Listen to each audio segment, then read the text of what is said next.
Climate change is one of the greatest challenges of our time, but its impact is often felt most by those who are least prepared and frequently overlooked, persons with disabilities. Recognizing the need for inclusive climate action, the Hope Alive for Possibilities initiative, HAPI, have empowered young girls with disabilities in Abuja with practical knowledge and skills on climate resilience and disaster preparedness. The training, implemented in partnership with Global Youth Mobilization and funded by the European Union, is equipping participants to prepare for emergencies, engage in climate governance, and advocate for disability-inclusive climate policies. Our correspondent, Chris Abu, was at the event. The event is part of our broader efforts to strengthen leadership capacity of young persons with disabilities to influence climate governance in the north-central Nigeria. So this event is a preparatory event against women with disabilities and engaging themselves in climate negotiations.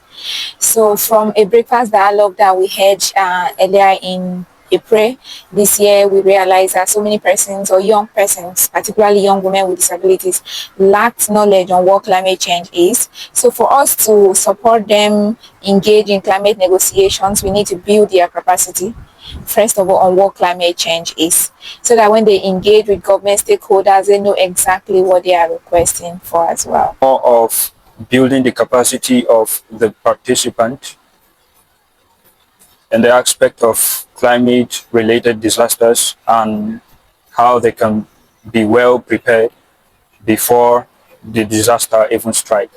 So it's maybe someone may not know that NEMA is in charge of disaster relief. One of the things that touched me the most or that inspired me in regards to this training is about the climate change. You know, I've been hearing about the climate change, but you know, today I have sat down and I have received the breakdown of what the climate change is, and to now take the bull by the horn, pick from the basics, from the foundation of what I've learned, put it into use, and create awareness and advocacy concerning the climate change for persons with disability.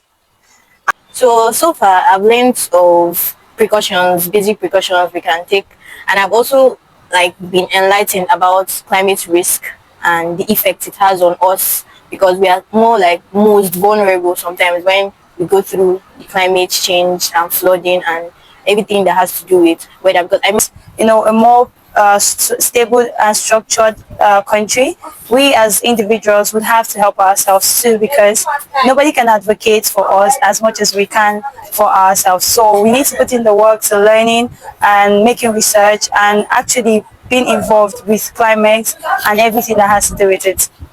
Oftentimes, because of the barriers that persons with disabilities face, even within the scheme of climate education, they are often left out because disability programming is very expensive. And so in the bid to ensure that we have an inclusive response to climate change, this training became necessary. And even within the a scheme of working with persons with disabilities, we discovered that the women who are with disabilities offer so far more marginalization, and that